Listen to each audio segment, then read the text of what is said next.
നമസ്കാരം, എല്ലാവർക്കും ദിയാസ് കിച്ചൻ ഇരുമലയ്ക്ക് സ്വാഗതം. ഇന്ന് ഞാൻ തയ്യാറാക്കാൻ പോകുന്നത് ഒരു ബ്രേക്ക്ഫാസ്റ്റ് ഐറ്റോ അല്ലെങ്കിൽ ഒരു 4 മണി പലഹാരമായിട്ടൊക്കെ നമുക്ക് സെർവ് ചെയ്യാൻ പറ്റുന്ന റെസിപ്പിയാണ്. എങ്ങനെ ഉണ്ടാക്കാൻ കണ്ടു നോക്കാം. നേന്ത്രപ്പഴം ഇതുപോലെ ഒന്ന് ചെയ്ത് നോക്കിയിട്ടുണ്ടോ? അടിപൊളി പലഹാരമാണ്. നമുക്ക് ബ്രേക്ക്ഫാസ്റ്റ് ആയിട്ടോ അല്ലാന്നുണ്ടെങ്കിൽ ഈവനിങ് സ്നാക്കായിട്ടൊക്കെ നമുക്ക് തയ്യാറാക്കിയെടുക്കാം. അപ്പോൾ ഇത് ഇങ്ങനെ ചെയ്ത് കഴിഞ്ഞാൽ ഇത് എന്ത് വെച്ചിട്ട് ഉണ്ടാക്കിയെന്ന് ആരും പറയില്ല. അടിപൊളി ടേസ്റ്റാണ്. എങ്ങനെ ഉണ്ടാക്കാൻ കണ്ടു നോക്കാം. അതിന് വേണ്ടിയിട്ട് ഞാൻ 2 നല്ല പഴുത്ത നേന്ത്രപ്പഴം എടുത്തിട്ടുണ്ട്. ഇതിന് വേണ്ടിയിട്ട് പറ്റുകയാണെങ്കിൽ നല്ല പഴുത്ത നേന്ത്രപ്പഴം, അതായത് നല്ല തൊലി കാർത്ത് നമുക്ക് കഴിക്കാൻ പറ്റാത്ത നേന്ത്രപ്പഴം ഉണ്ടാവില്ലേ, അതെടുക്കുകയാണെങ്കിൽ കുറച്ചും കൂടി നന്നായിരിക്കും. ഇനി നമുക്കിതൊന്ന് ആവിയിലൊന്ന് വേവിച്ചെടുക്കണം. അതിന് വേണ്ടിയിട്ട് ഞാൻ പഴം ചെറുതായിട്ടൊന്ന് കട്ട് ചെയ്തെടുത്തിട്ടുണ്ട്.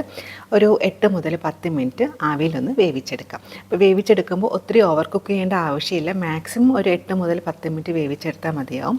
ഇപ്പോൾ നോക്കൂ, നമ്മുടെ പഴം നന്നായിട്ടൊന്ന് വെന്ത് കിട്ടിയിട്ടുണ്ട്. ഇനി ഇതൊരു പ്ലേറ്റിലോട്ട് മാറ്റാം. ഇതിൻ്റെ ചൂട് ചെറുതായിട്ട് മാറിയതിന് ശേഷം ഇതിൻ്റെ സ്കിന്ന് നമുക്കൊന്ന് എടുത്ത് മാറ്റാം. ഇതിപ്പോൾ ഞാൻ 2 നേന്ത്രപ്പഴമാണ് എടുത്തേക്കുന്നത്. അതുകൊണ്ട് തന്നെ ഒരു 2 മുതൽ 3 പേർക്ക് കഴിക്കാൻ പാകത്തിനുള്ള അളവാട്ടോ ഇത്. ഇനി ഇത് നമുക്ക് മിക്സിയിലൊന്ന് അടിച്ചെടുക്കാം. അതിന് വേണ്ടിയിട്ട് മിക്സിയിൽ ഒരു വലിയ ജാർ എടുത്തിട്ടുണ്ട്. അതിലോട്ട് ഈ പഴം ചേർത്തെടുക്കാം. ഇത് കട്ട് ചെയ്യേണ്ട ആവശ്യമൊന്നുമില്ല, നമ്മൾ മിക്സിയിലൊന്ന് അടിച്ചെടുക്കുകയാണ് ചെയ്യുന്നത്. പഴത്തിൻ്റെ മധുരം നോക്കിയിട്ട് കുറച്ച് പഞ്ചസാര ചേർത്തെടുക്കാം. ഞാൻ ഒരു ചെറിയ സ്പൂൺ പഞ്ചസാര ചേർക്കുന്നുണ്ട്. നമുക്ക് എത്രയാണോ മധുരം ആവശ്യമുള്ളത് അതനുസരിച്ച് പഞ്ചസാര അളവ് ചേർക്കാം. ഒരു ഫ്ലേവറിന് വേണ്ടിയിട്ട് കുറച്ച് ഏലാം എടുത്തിട്ടുണ്ട്. അതിൻ്റെ തോല് മാറ്റിയിട്ട് സീഡ് മാത്രമേ എടുത്തിട്ടുള്ളൂ. വേണമെന്നുണ്ടെങ്കിൽ ഏലാം പൊടിച്ചത് വേണമെങ്കിലും ചേർക്കാം. ഇനി ഒട്ടും വെള്ളം ചേർക്കാതെ നല്ല പേസ്റ്റായിട്ടൊന്ന് അരച്ചെടുക്കാം.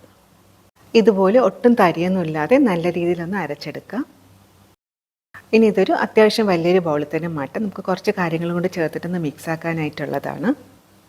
ഇതുപോലെ ഒരു സ്പാച്ചിൽ എടുക്കുകയാണെന്നുണ്ടെങ്കിൽ നമുക്ക് മൊത്തത്തിൽ തന്നെ ഇത് എടുക്കാൻ പറ്റും. കാരണം ഇത് നമുക്ക് കഴുകേണ്ട ആവശ്യമില്ല. കാരണം ഇതിൽ ഒട്ടും വെള്ളം ചേർക്കേണ്ട ആവശ്യമില്ല.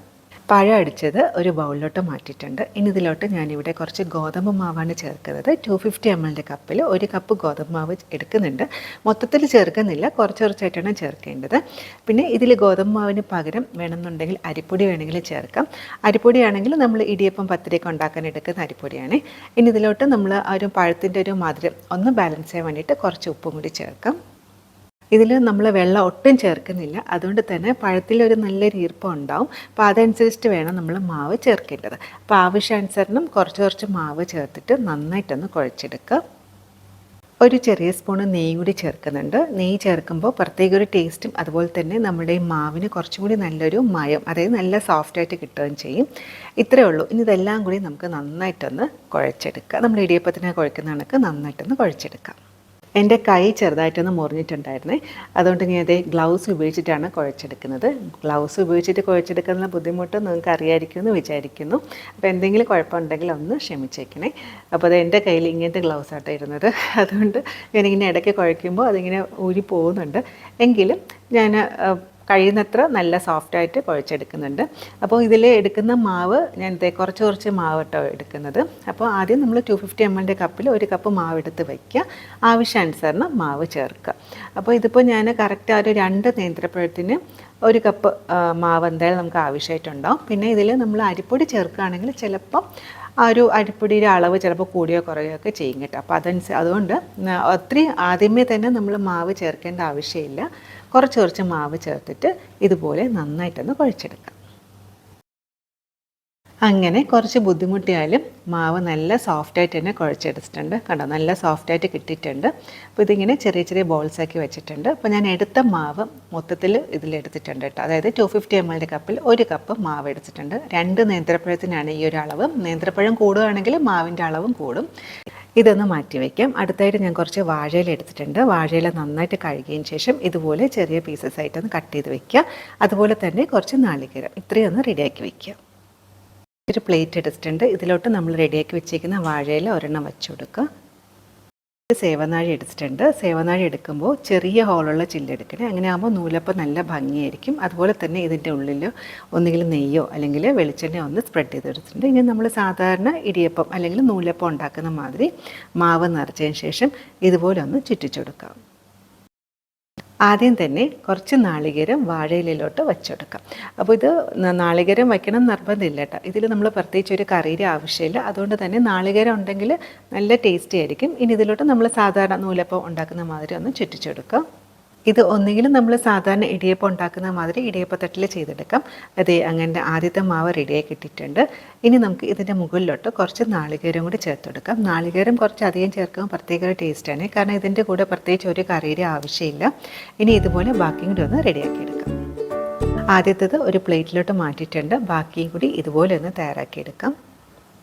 ഈ സെയിം പ്രോസസ്സ് ഉപയോഗിച്ചിട്ട് തന്നെ ബാക്കി കൂടെ നമുക്ക് തയ്യാറാക്കിയെടുക്കാം. അതായത് കുറച്ച് നാളികേരം എടുക്കുക, അതിനുശേഷം മാവ് അതിൻ്റെ മുകളിലോട്ട് ഒന്ന് ചുറ്റിച്ചെടുക്കുക. ഇതുപോലെ ബാക്കിയൊന്ന് റെഡിയാക്കിയെടുക്കാം. എല്ലാം ഞാൻ ഇതുപോലെ ഒന്ന് റെഡിയാക്കി എടുത്തിട്ടുണ്ട്. ഈ ഒരു അളവിൽ 6 പഴം ഇടിയപ്പം അല്ലെങ്കിൽ നൂലപ്പം നമുക്ക് തയ്യാറാക്കിയെടുക്കാം. കാണാൻ നല്ല ഭംഗിയുണ്ട് അല്ലേ? പിന്നെ ഇത് നമ്മൾ ഗോതമ്പ് പൊടി ചേർത്തുകൊണ്ടാണ് ഈ ഒരു കളർ.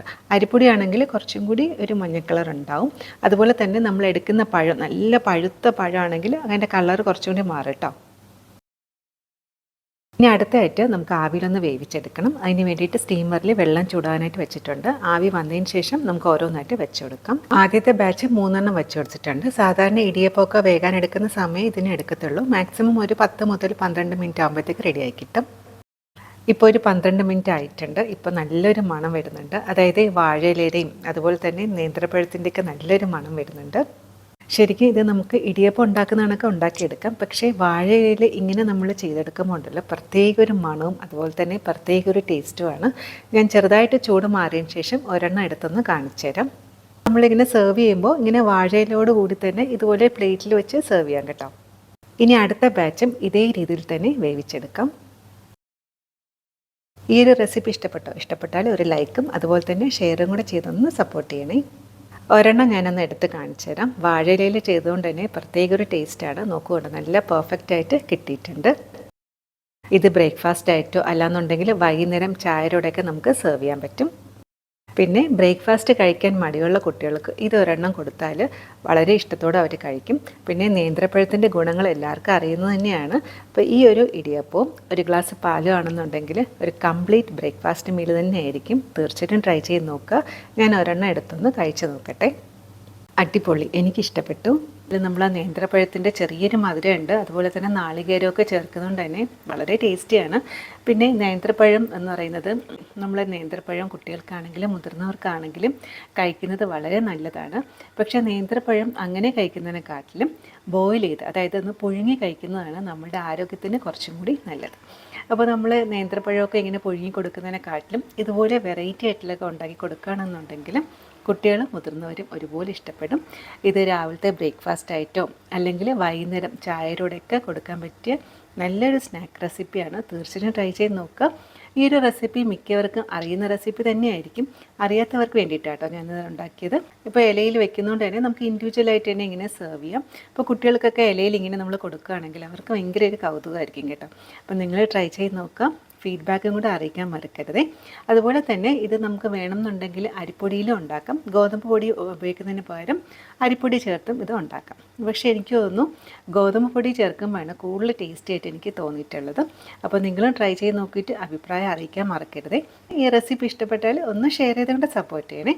അപ്പോൾ ഇതുപോലെ വേറെ റെസിപ്പി ആയിട്ട് കാണാം. താങ്ക്